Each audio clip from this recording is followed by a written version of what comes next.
The year is 2347. Earth's skies are permanently gray, its oceans acidic, and its air barely breathable. A desperate mission to save humanity leads an elite crew to Verdant, a mysterious planet teeming with impossible life forms. What they discover there will change everything we know about survival and what it means to be alive. As Captain Lauren Steele faces choices that could doom one species to save another, she must decide, is humanity worth saving at all costs? Subscribe now to uncover the fate of our species. The hum of the ship's engines had become a constant companion during their 3-year journey through the void between stars. Captain Lauren Steele stood at the observation deck, her reflection ghosting against the reinforced glass as she watched Verdant grow larger in their approach. The planet's surface shimmered like emerald silk, its atmosphere swirling with colors no human eye had evolved to naturally perceive. Behind her, the soft footsteps of her crew echoed against the metallic floor, the sound of humanity's last hope approaching destiny. Lauren's fingers traced the edge of her uniform's collar, a nervous habit she'd never been able to break. The weight of command pressed heavier with each passing day. She remembered the farewell speeches on Earth, the desperate eyes of billions watching as their salvation launched into the void. They weren't just carrying equipment and scientific instruments. They carried the collective guilt and failures of an entire species on their shoulders. Dr. James Cordero, the mission's lead ecologist, joined her at the viewport. His usually neat appearance was disheveled from weeks of preparation, dark circles shadowing his eyes. "The readings are unlike anything we've seen," he murmured, holding up his data pad. Photosynthetic activity off the charts, atmospheric composition perfect for human adaptation. It's like the planet is waiting for us. Sophia Kane, their pilot extraordinaire, floated into the chamber, her movements graceful in the ship's artificial gravity. "Too good to be true?" she suggested, her Australian accent cutting through the tension. "After what happened back home, I wouldn't trust a garden full of roses right now." Lauren nodded, remembering the images that had haunted her dreams: cities swallowed by toxic floods, forests reduced to ash, children gasping for breath through filtration masks. The Great Collapse hadn't been sudden, but rather a slow-motion catastrophe spanning decades. Governments had argued while corporations profited, scientists warned while citizens denied. Now, with Earth's population reduced to scattered remnants huddled in domed cities, this mission represented humanity's final gamble. "Remember the mission parameters," Lauren said firmly, turning to face her crew. "Observation first, minimal interference. We're not here to conquer or claim. We're here to learn how Verdant maintained its ecosystem when we couldn't save our own." Her voice softened. "This isn't just about survival anymore. It's about redemption." As the ship began its descent through Verdant's atmosphere, none of them could have imagined what awaited beneath the planet's verdant canopy. The instruments began picking up strange energy signatures, patterns that seemed almost deliberate, like the planet itself was watching them arrive. The descent into Verdant's atmosphere was smoother than anticipated. The ship's sensors painted a picture of a world teeming with life, but not just any life. The biosignatures were complex, layered, almost symphonic in their arrangement. James was practically vibrating with excitement, his hands flying over his data pad as he tried to make sense of the readings. "It's like every organism here is part of a single, massive neural network," he muttered. "They're communicating, sharing information. It's incredible." Sophia adjusted the ship's trajectory slightly, her brow furrowed in concentration. "I'm getting some weird feedback from the navigation systems," she said. "It's like something out there is interfering with our instruments. Not hostile, exactly, but curious." Lauren felt a shiver run down her spine. Curiosity implied intelligence, and intelligence implied awareness. They weren't just landing on a planet, they were entering a domain where they might be the outsiders, the intruders. The thought weighed heavily on her mind as the ship broke through the final layers of atmosphere and touched down on the surface. The landing site was breathtaking. Towering trees with iridescent bark stretched toward a sky that shimmered with hues of green and gold. The air smelled sweet, like blooming flowers mixed with something earthy and grounding.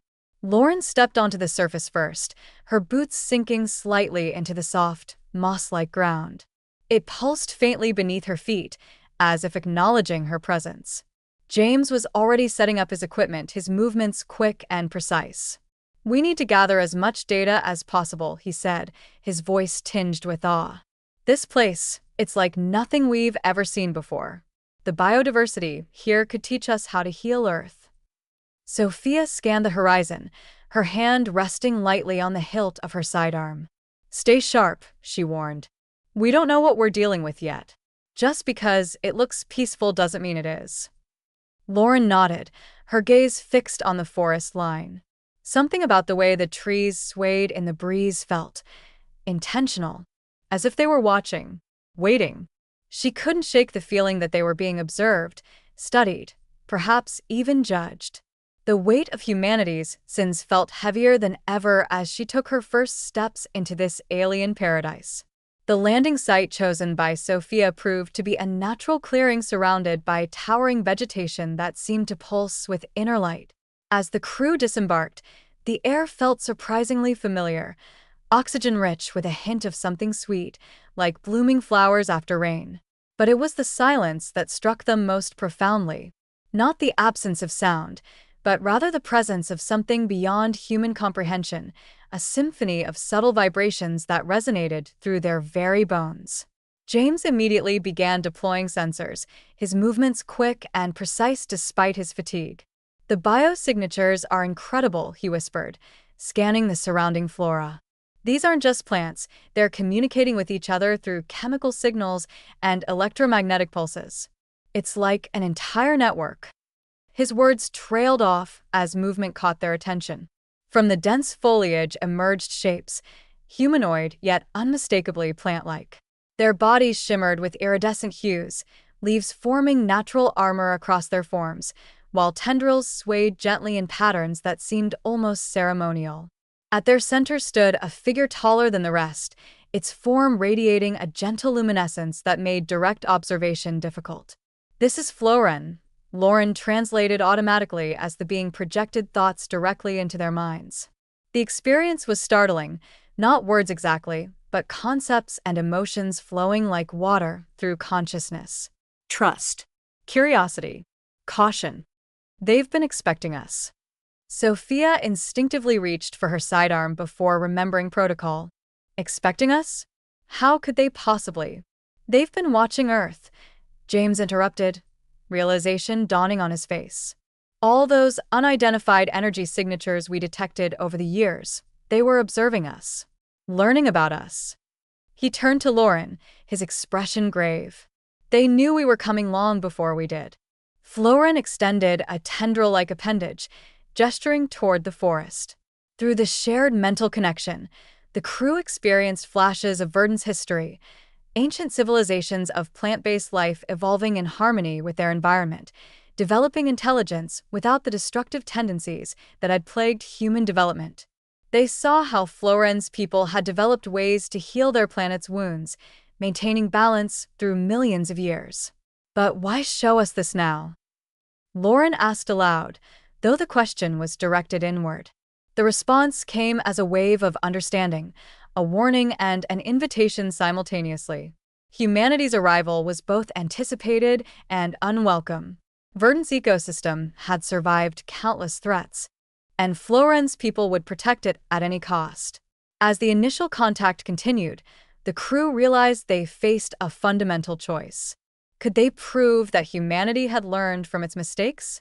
Or would their presence here trigger a conflict between two intelligent species separated by evolutionary paths? Floren's presence was overwhelming, not just because of its physical stature, but because of the sheer depth of its consciousness. Every thought it shared was layered with meaning, every gesture imbued with purpose. Lauren found herself struggling to keep up, her mind racing to process the flood of information. "They're showing us their history," she said, her voice trembling. "Their evolution, their struggles, they've faced extinction events before. And they've always found a way to adapt, to survive." James was scribbling notes furiously, his eyes wide with wonder. "This changes everything we know about intelligence," he said. We've always assumed it had to look like us, think like us. But this is something entirely different. They don't dominate their environment, they coexist with it. They are the environment. Sophia remained cautious, her hand still hovering near her weapon. We need to be careful, she said. Just because they're advanced doesn't mean they're friendly. Remember what happened on Earth when humans encountered ecosystems they didn't understand. We destroyed them. Lauren nodded, her heart heavy with the truth of Sophia's words. We can't afford to make the same mistakes, she said. Not here. Not now. She turned back to Floren, projecting her thoughts as clearly as she could. We come in peace. We want to learn, to understand, to help. Floren's response was immediate, though it wasn't what they expected. Images flooded their minds, scenes of Earth's destruction, of forests burning, oceans rising, animals dying, of humanity's greed and hubris. You see us as a threat, Lauren whispered, her voice breaking. And you're right too. The moment hung heavy in the air, the weight of humanity's sins pressing down on them. But then Floren extended another tendril, this time brushing it gently against Lauren's arm. The sensation was warm, comforting, almost forgiving. Through the connection, they felt a message. Prove us wrong. The days that followed their initial contact with Floren were a blur of discovery and tension. Each morning, Lauren and her crew would venture deeper into Verdant's lush expanse, guided by Floren's tendrils and the subtle hums of the planet's ecosystem. It was as if the very ground beneath their feet was alive, pulsating with an intelligence that defied human understanding. Yet, for all the wonder they encountered, there was an undercurrent of unease, a sense that they were being tested. James, ever the scientist, was in his element. His instruments recorded phenomena that seemed to defy the laws of physics as humanity knew them. These plants aren't just communicating, he explained one evening as the team gathered around a makeshift campsite illuminated by bioluminescent flora.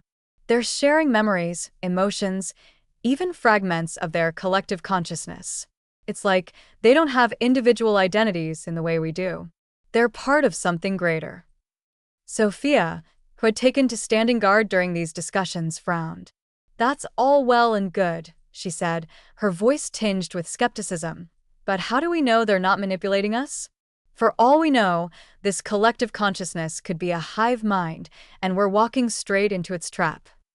Lauren understood Sophia's caution. She felt it too, a gnawing doubt that whispered in the back of her mind. But there was also something else, a growing sense of admiration for Floren's people.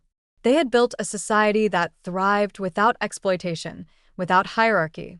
Every organism on Verdant seemed to play a role, contributing to the whole without losing its individuality.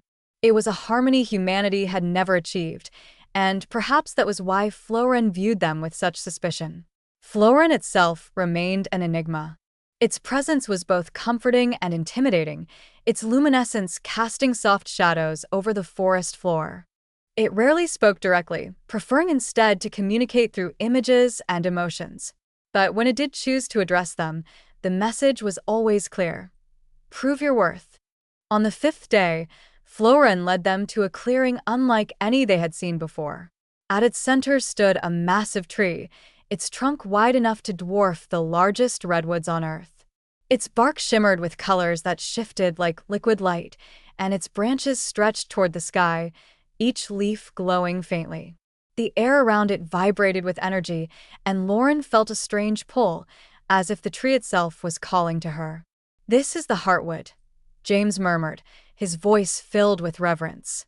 It's the nexus of Verdant's ecosystem. Everything here is connected to it, every plant, every creature. It's the source of their collective consciousness. Floren extended a tendril toward the tree, then turned to Lauren.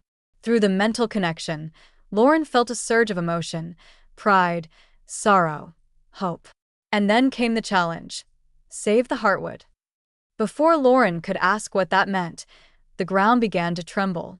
From the surrounding forest emerged creatures unlike anything they had encountered before. They were massive, their bodies covered in thick, moss-like fur, their eyes glowing with an otherworldly light. They moved with purpose, circling the heartwood as if preparing to attack.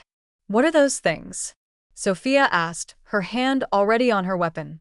They're guardians, James replied, his voice trembling. But they shouldn't be hostile. Something's wrong. Lauren stepped forward, raising her hands in a gesture of peace. Floren, what's happening? She asked, projecting her thoughts as clearly as she could. The response came as a wave of urgency. The heartwood is dying. Save it, or Verdant will fall. The revelation hit Lauren like a punch to the gut. Verdant, this paradise of balance and harmony, was on the brink of collapse, and humanity's arrival had somehow accelerated the process. She turned to James, her voice sharp with urgency. What do we know about the heartwood? What's causing this? James was already scanning the tree with his equipment, his brow furrowed in concentration. It's emitting a distress signal, he said. The biosignatures are erratic, like its life force is being drained. But there's something else. There's a foreign element in its system, something that doesn't belong here. Lauren's heart sank. You mean us? James hesitated, then nodded. Our ship's emissions are technology. It's interfering with the ecosystem. We thought we were being careful, but we weren't careful enough. Sophia cursed under her breath. So what now? Do we pack up and leave? Abandon Verdant to its fate? No, Lauren said firmly. We came here to learn, to make amends. If we walk away now, we'll prove Floren right. We'll prove that humanity can't change. She turned back to the heartwood, her mind racing. James, is there any way to stabilize it? Any way to reverse the damage? James shook his head. Not with the tools we have. The heartwood's biology is far beyond anything we've studied. Even if we could figure out what's wrong, we don't have the means to fix it. Lauren clenched her fists, frustration bubbling inside her. Then we find another way. Floren, show us what to do. Floren's response was immediate. It extended a tendril toward Lauren, and through the mental connection, she saw flashes of Verdant's past, images of the planet healing itself after natural disasters, of its inhabitants working together to restore balance. And then came the message. Unity. Unity, Lauren repeated aloud. What does that mean? It means we need to work together, James said, his voice filled with realization. Not just us, but everyone. Humanity, Floren's people, the entire ecosystem. If we want to save the heartwood, we have to become part of it. Sophia looked skeptical. You're talking about merging with an alien consciousness. That's not exactly a small step. It's the only step, Lauren said.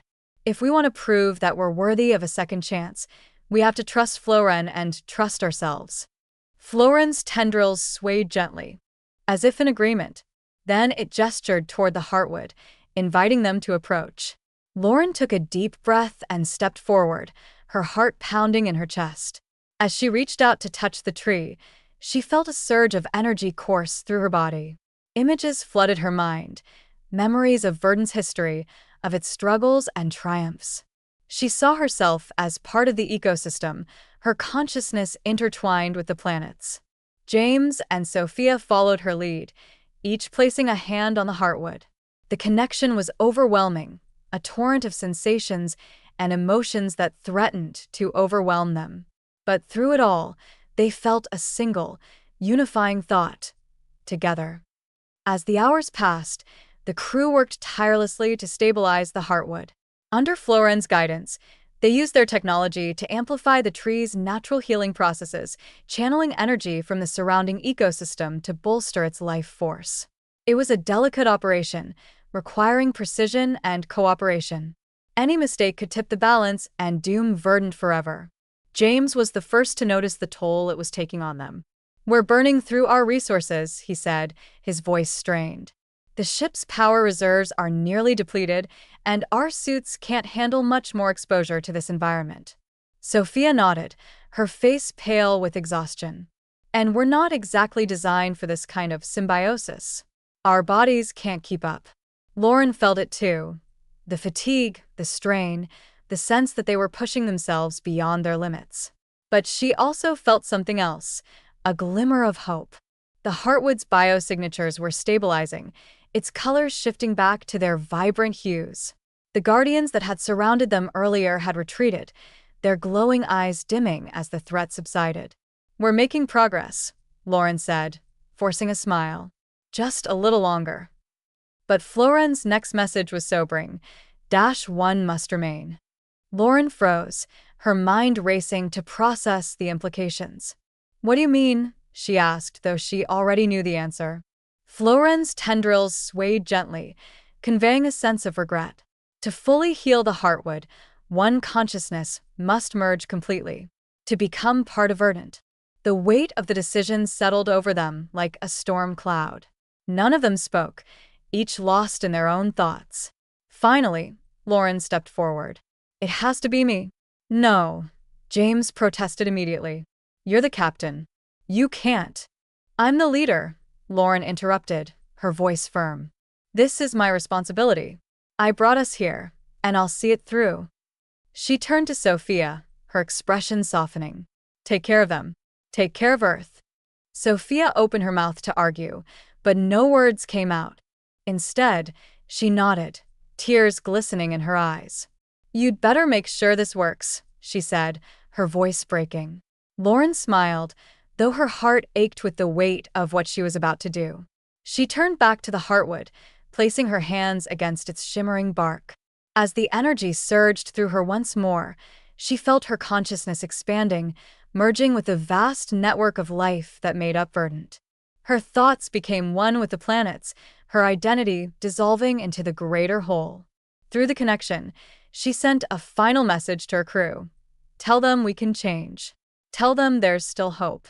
The shuttle's ascent was silent, save for the hum of its engines and the occasional crackle of static from the communication system. Inside, James and Sophia sat in stunned silence, their faces pale with exhaustion and grief. Lauren's final message echoed in their minds, a haunting reminder of the cost of redemption. James stared out the viewport, his hands trembling as he clutched his data pad. "She gave everything," he whispered, his voice barely audible. "She became part of Verdant to save it, to save us." Sophia didn't respond immediately. Her eyes were fixed on the planet below, now a distant emerald orb against the blackness of space. "She did what she had to do," Sophia finally said, her tone heavy with emotion. "But it doesn't make it any easier." She turned to James, her expression hardening. "We owe it to her to make sure her sacrifice wasn't in vain. Earth needs to know what we've learned here. Humanity needs to change, really change, or this whole mission will have been for nothing." James nodded, though his gaze remained distant. "I just hope we can convince them. Back home, people are desperate, scared, willing to do whatever it takes to survive. How do we make them understand that survival isn't enough? That we need to live better dash." Sophia sighed, leaning back in her seat. "One step at a time. First, we get back to Earth. Then we tell Lauren's story, not just what happened here, but why it mattered. If we can show them that there's another way, maybe they'll listen."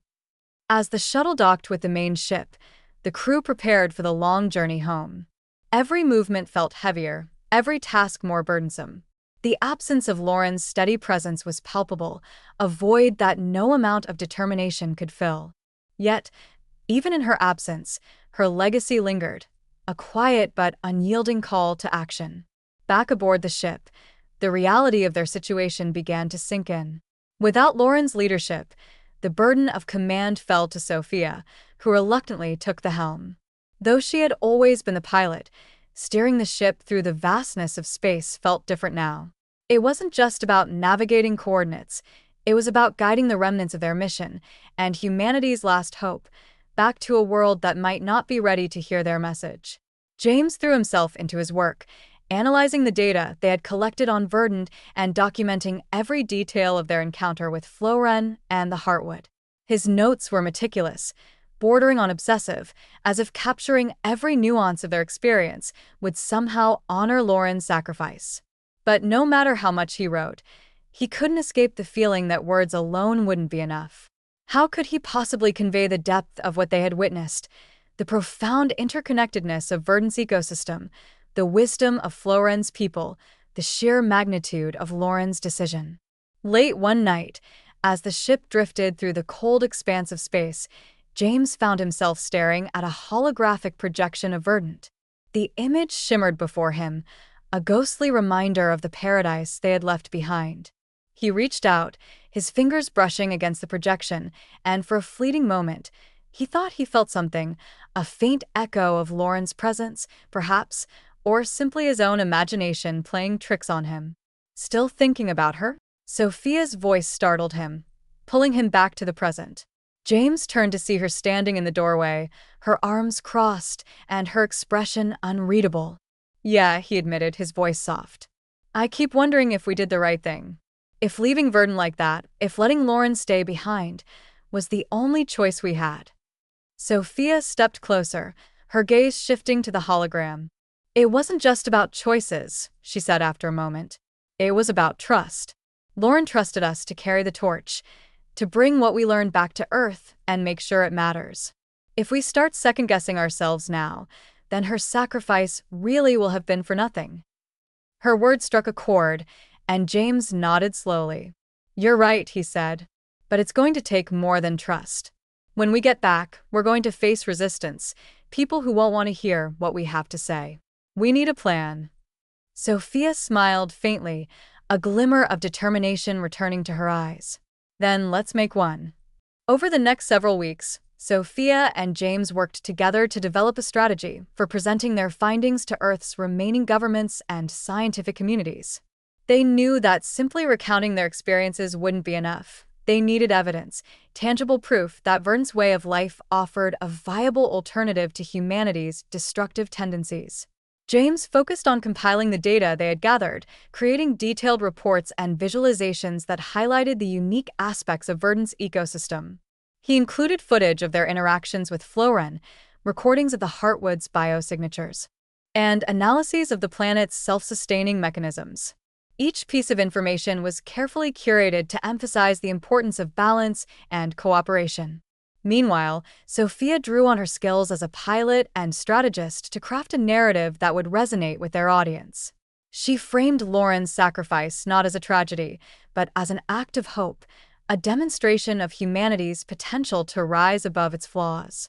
We need to show them that this isn't just about survival, she explained to James during one of their late-night planning sessions. It's about thriving, about building a future where we don't just exist, but belong. As the ship approached Earth's orbit, the weight of their mission grew heavier. The domed cities below were visible even from space, their artificial lights casting a dim glow against the planet's otherwise barren surface. It was a stark reminder of what humanity had lost, and what they stood to gain if they were willing to listen. The descent into Earth's atmosphere was tense, the ship's systems straining under the weight of years of disuse and the corrosive effects of the planet's toxic environment. Sophia piloted with precision, her hands steady despite the chaos unfolding around them.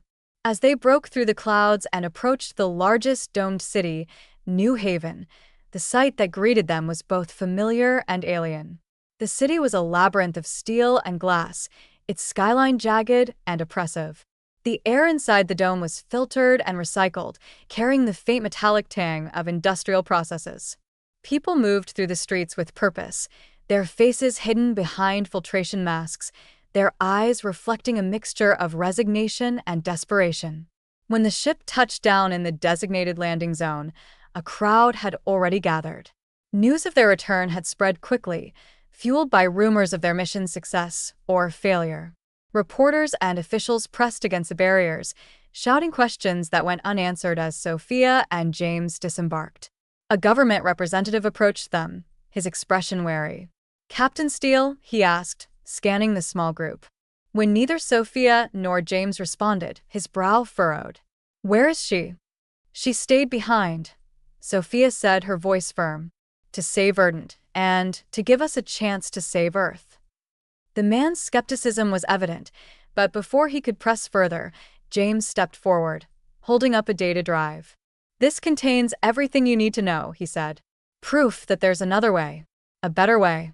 The tension in the air was palpable as the representative hesitated, then nodded. "Very well. Follow me." Inside the council chamber, The atmosphere was charged with anticipation and doubt. The room was filled with representatives from Earth's remaining nations, scientists, and environmentalists, all of whom had staked their hopes on the mission's success. At the center of the room stood Sophia and James, flanked by holographic displays projecting images of Verdant and its inhabitants. James began the presentation, his voice steady despite the weight of the moment. He spoke of Verdant's ecosystem, its intricate web of life sustained by cooperation rather than competition. He described Floren's people, their intelligence and wisdom, their ability to coexist with their environment without exploiting it. And he recounted Lauren's sacrifice, framing it not as a loss, but as a testament to humanity's capacity for change. Sophia took over, her tone impassioned as she addressed the assembly. Verdant showed us that survival isn't enough, she said. We can't keep taking without giving back. We can't keep destroying and expect to rebuild. If we want to save Earth, we need to become part of it again, not masters but stewards.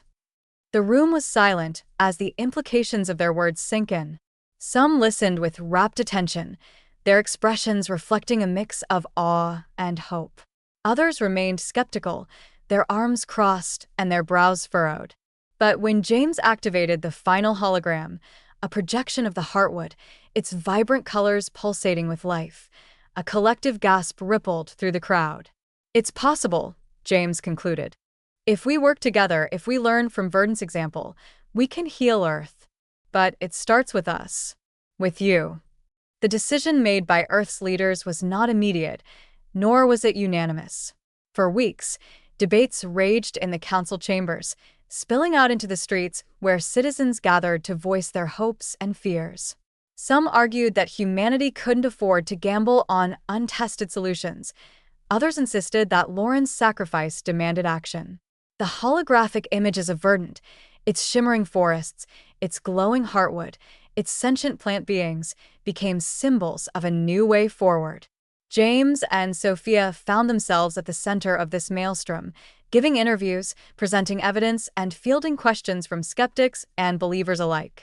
They spoke of Lauren often, framing her as both a hero and a guide. She didn't just give her life for Verdant, James would say during one impassioned address. She gave us a chance to rewrite our story, to prove that we're capable of more than destruction.